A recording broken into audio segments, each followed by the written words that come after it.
Why pay regular price when you can save money on every purchase with WagerBucks at both WagerTalk and Sports Memo? WagerBucks are now eligible for use on not just daily, 3-day, and 7-day passes, but all long-term and seasonal packages up to 1 full year. There are tons of options available for every budget and size of better, from as low as $90 gets $100, all the way up to $3,500 gets you $5,000. Save every day on every pick you buy with WagerBucks.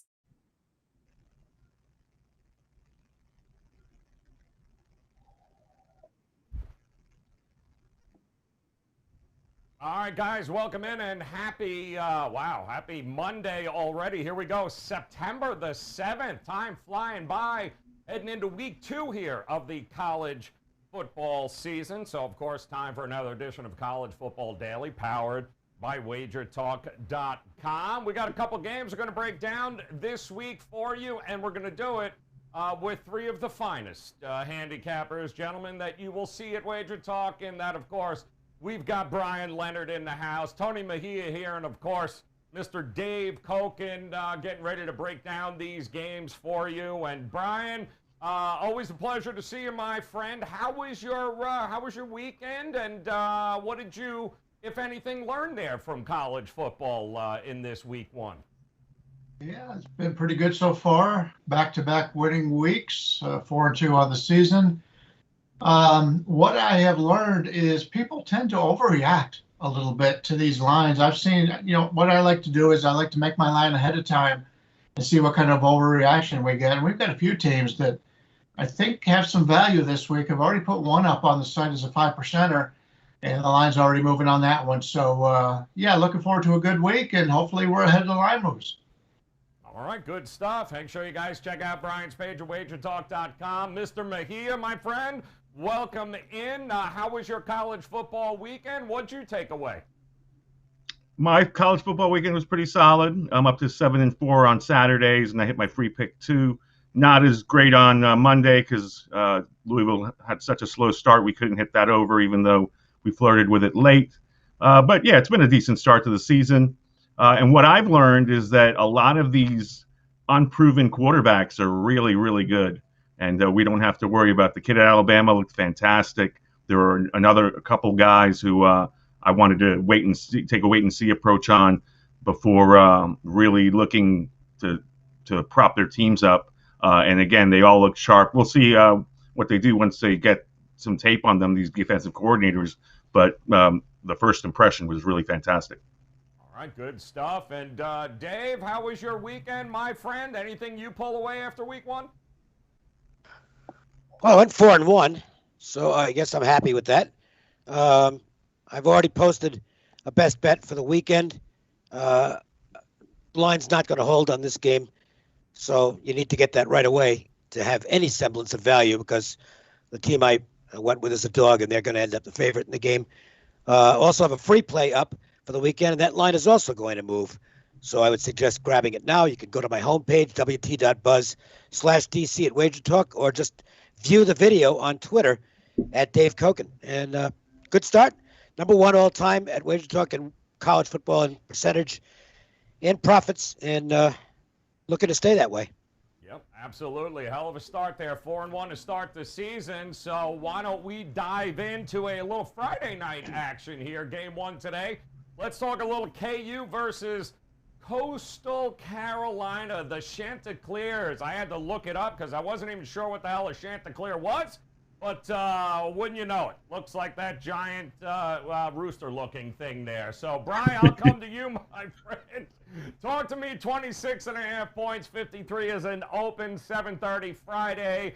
A little different KU rather this year, or same old, same old? I like this Kansas team. I think we'll be able to make some money on them in Big 12 action as the season goes on.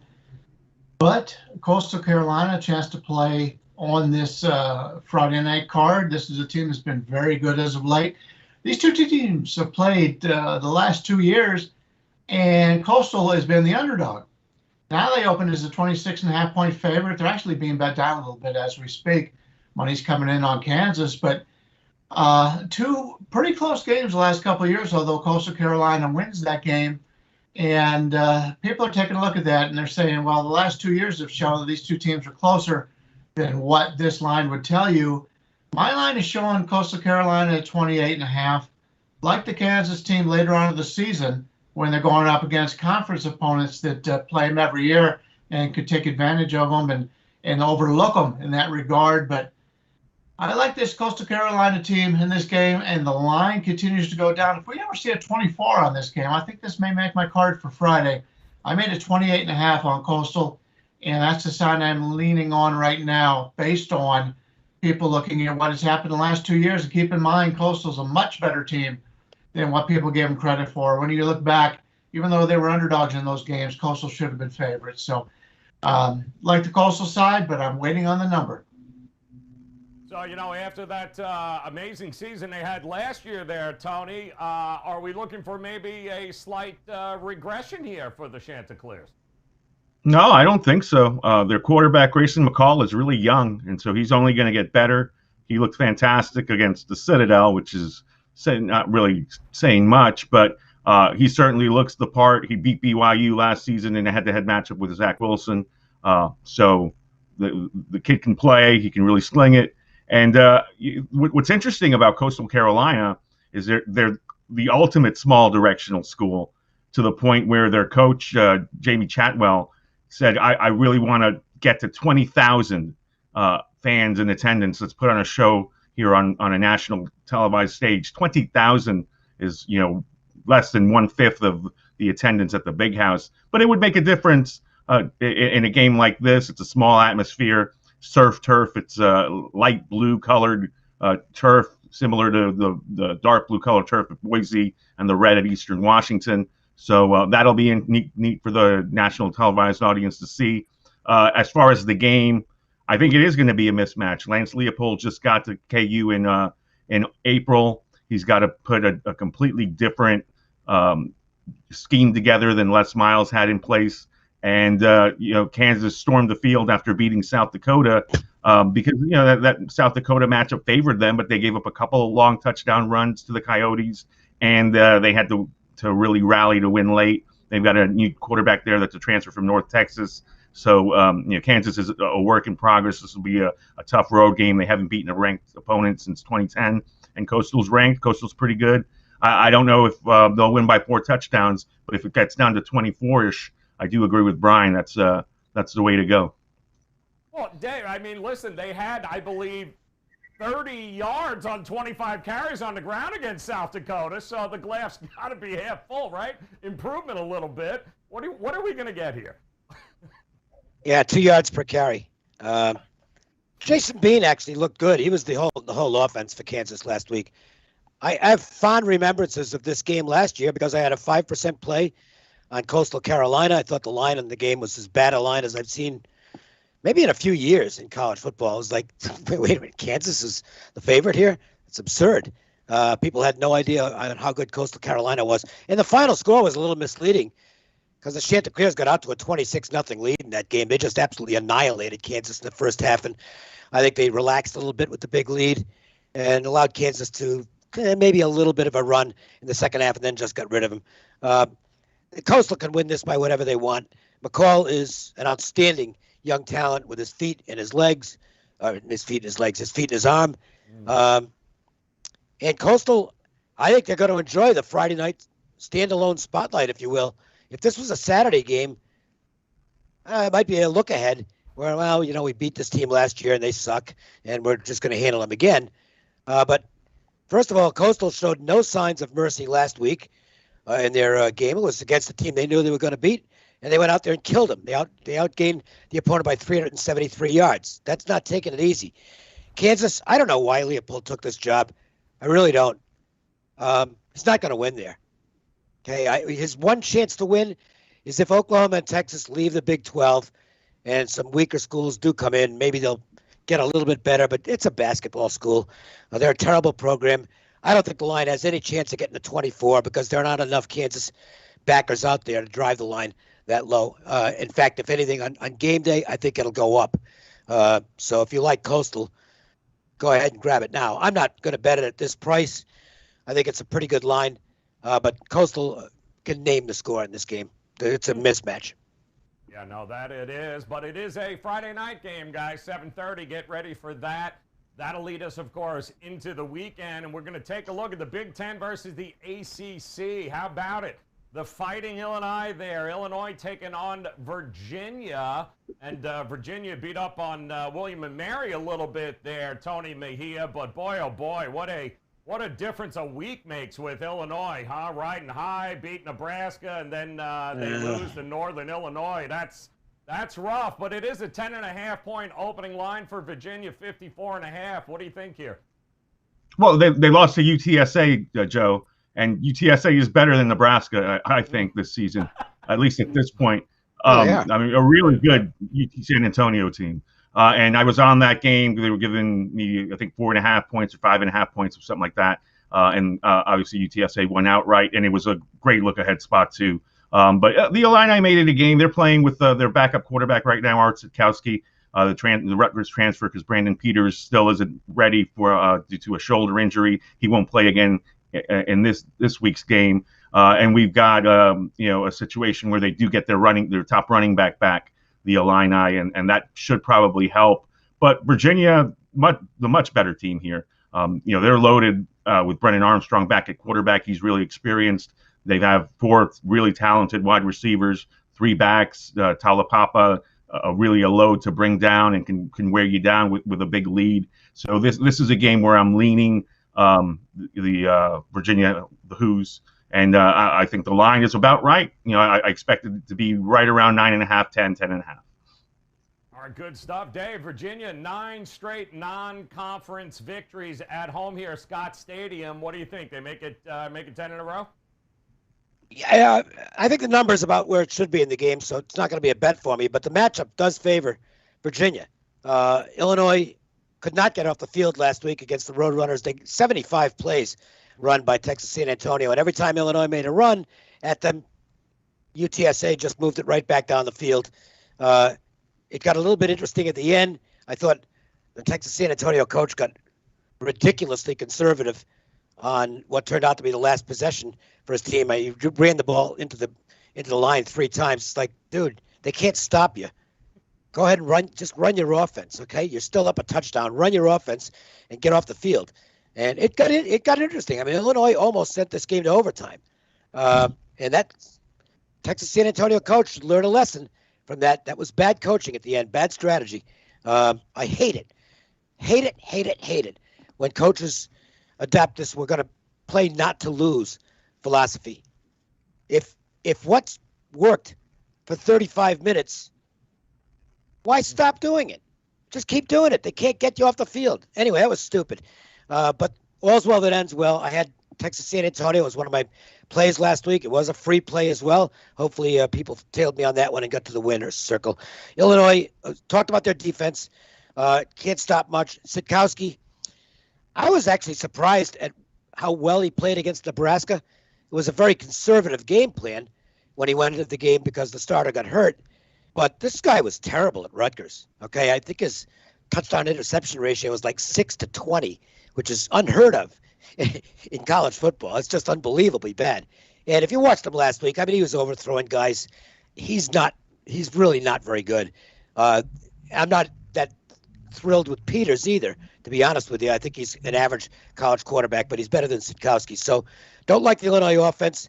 And the one weakness on Virginia is their pass defense. They can be thrown on, but I don't think Sitkowski has the arm to take advantage of that.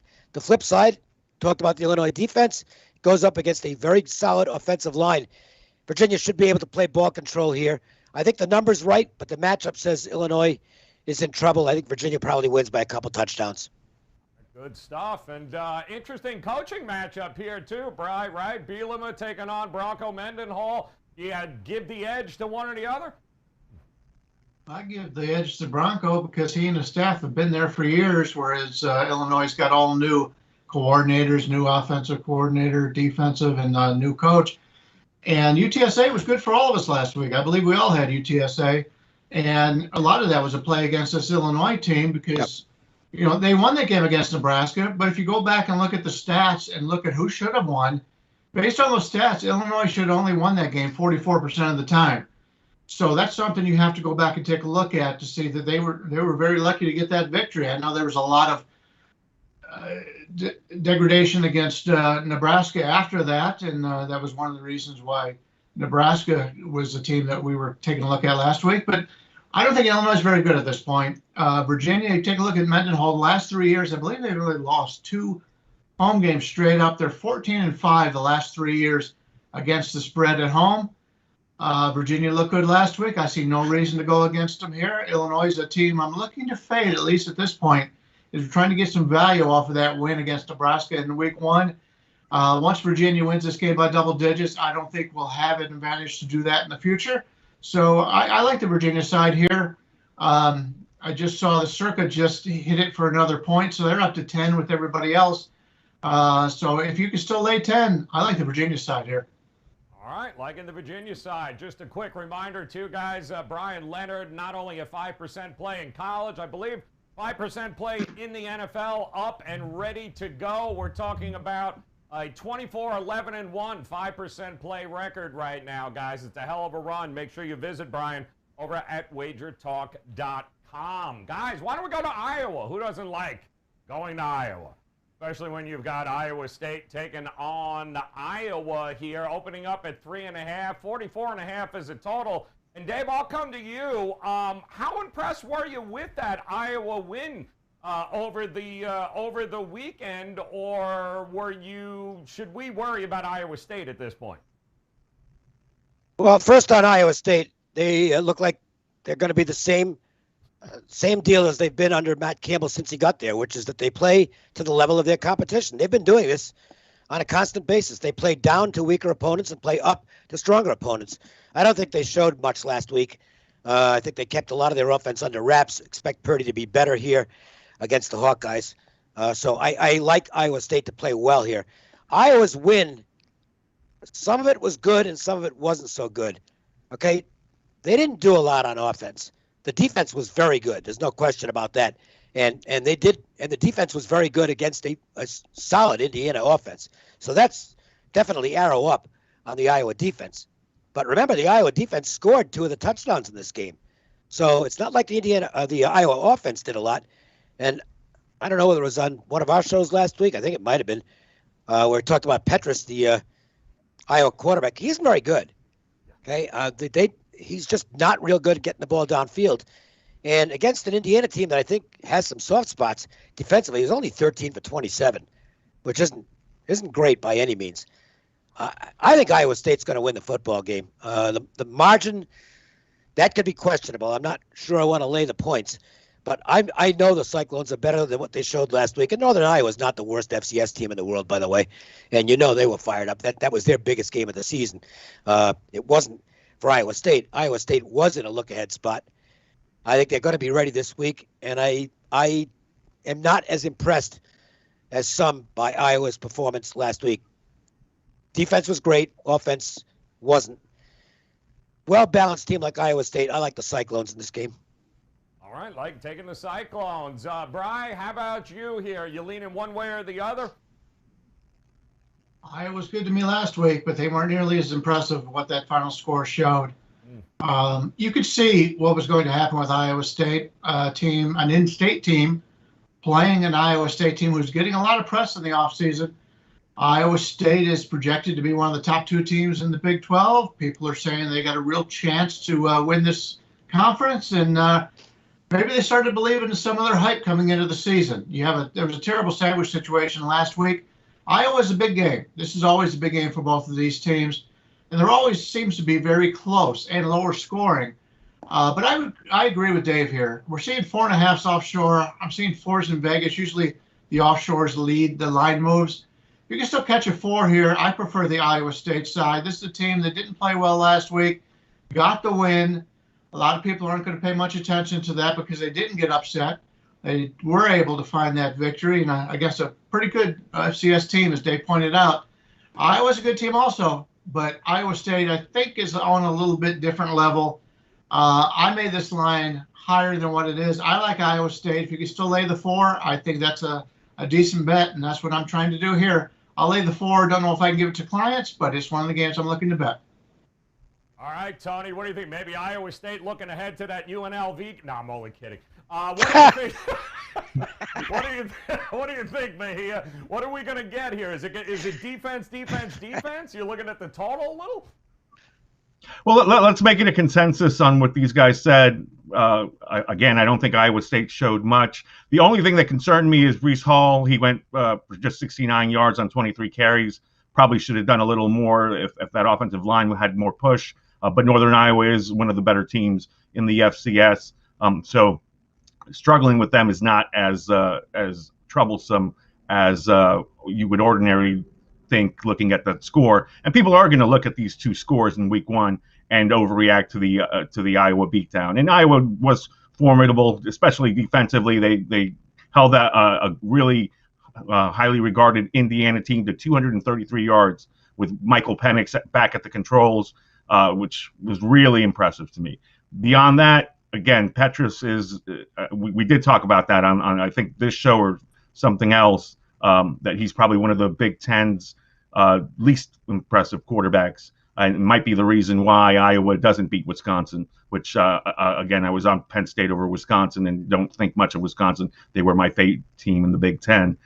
So in this particular matchup, Iowa's won 5 straight, 6 of 7. And this is a prime opportunity for Iowa State to strike back. They were the higher-ranked team in the preseason polls.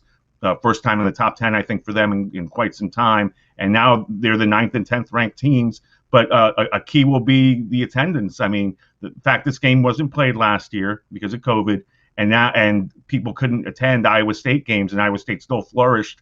And you shouldn't overreact to Iowa State struggling against Northern Iowa, because this is the same team, essentially. They got most people back that almost beat Oklahoma in the Big 12 championship, did beat Oklahoma during the regular season, did beat TCU, did beat all those teams, Texas, K-State. So, this is your opportunity. Again, at 4.5.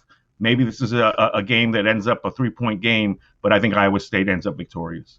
All right, another one for Iowa State, guys. Keep it in mind, by the way, Tony Mejia, first couple of Saturdays of the season, already over 63%, guys. Make sure you're visiting Tony at WagerTalk.com as we bring up the final game we're going to break down here on the show. Look at this, Texas A&M taking on Colorado, 16.5 for the Aggies as an open, 53 as a total.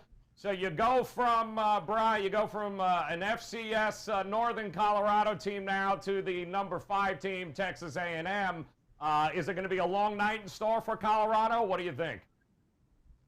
I think I see a little bit of value on Colorado, not a ton, probably won't get involved, but you have 2 freshman quarterbacks here, and you got one of them having to win by margin against a pretty good conference school in Colorado, team that played pretty well last year. The coaching advantage for Texas A&M is there. The recruitment advantage, Texas A&M, I believe, is number 5 in recruiting. So the talent level is higher on Texas A&M than Colorado. They are playing this game in Denver, so they don't have their normal home field. But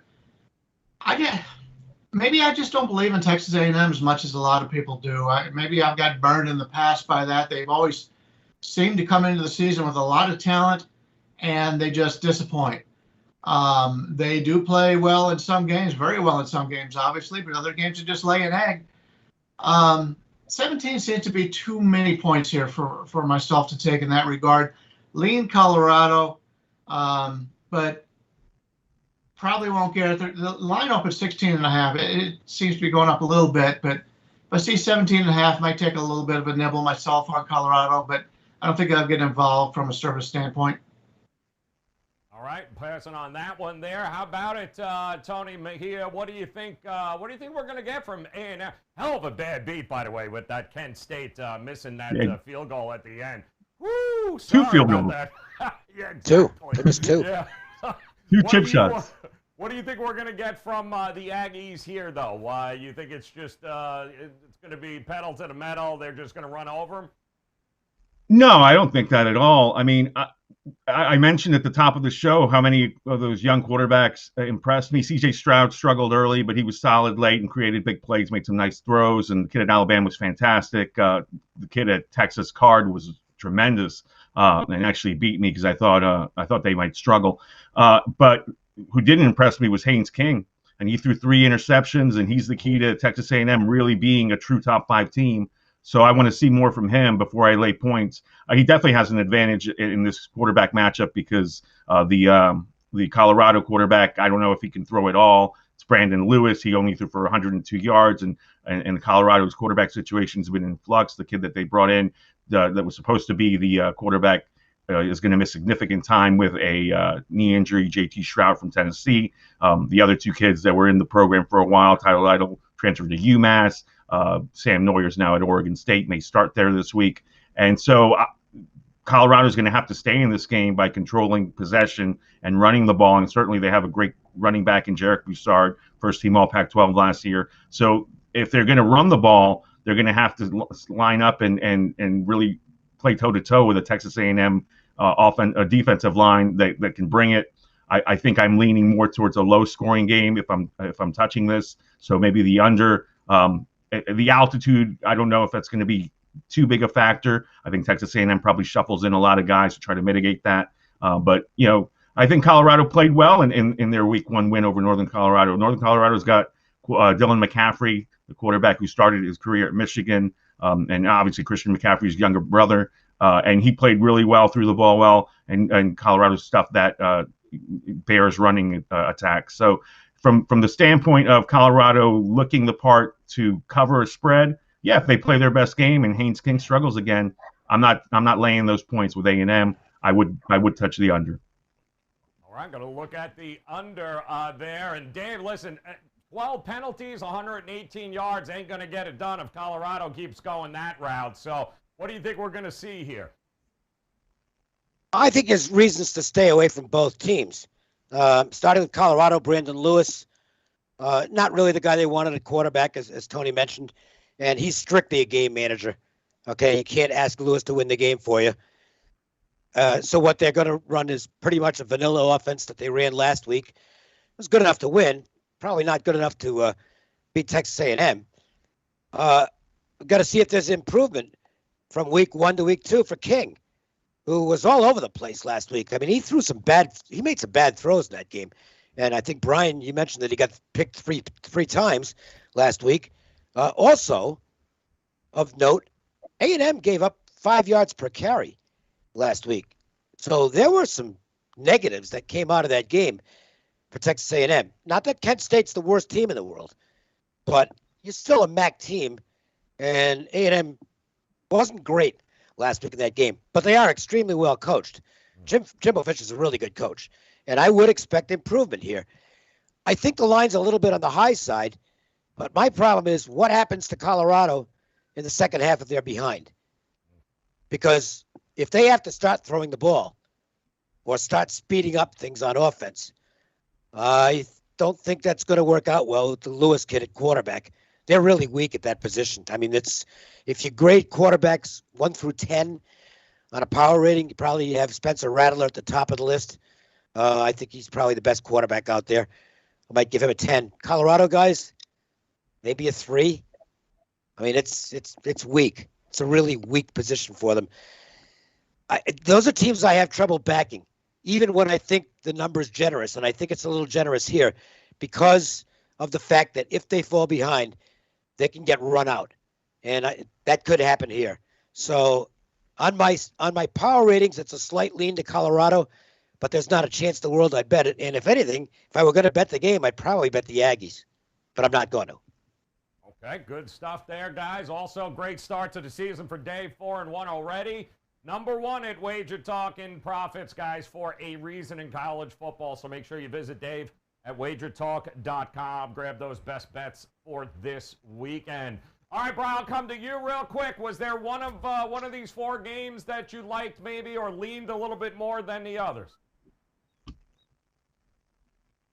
I like the Iowa State at 4. I think that's a good play. I did want to just touch on a couple things that were said about the other games.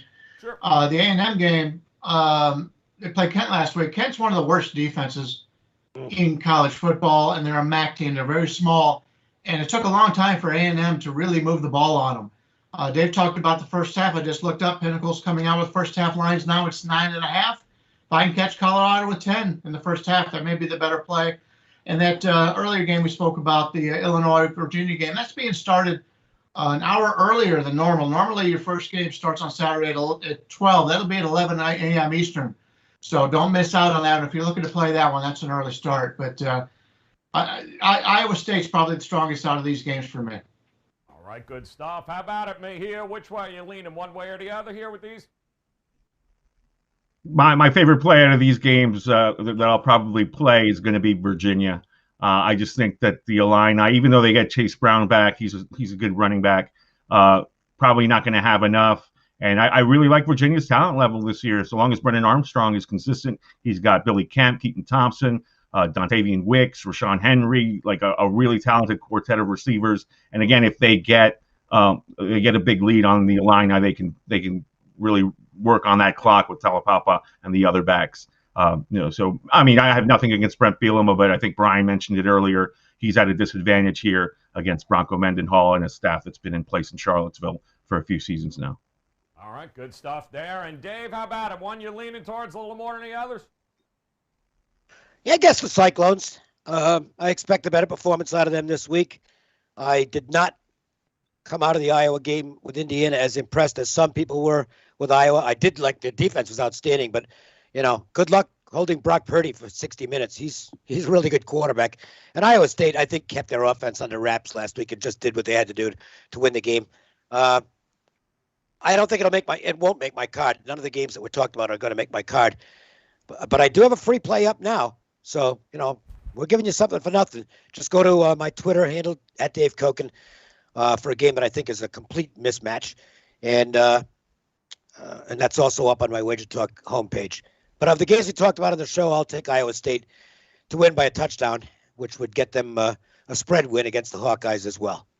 All right, guys, there you go. We are locked and loaded, ready to go, starting week 2 here of the college football season. Once again, just a reminder, Dave off to a 4-1 start. Guys, you can grab his best bets, even his free play right now that he mentioned. Head over to WagerTalk.com.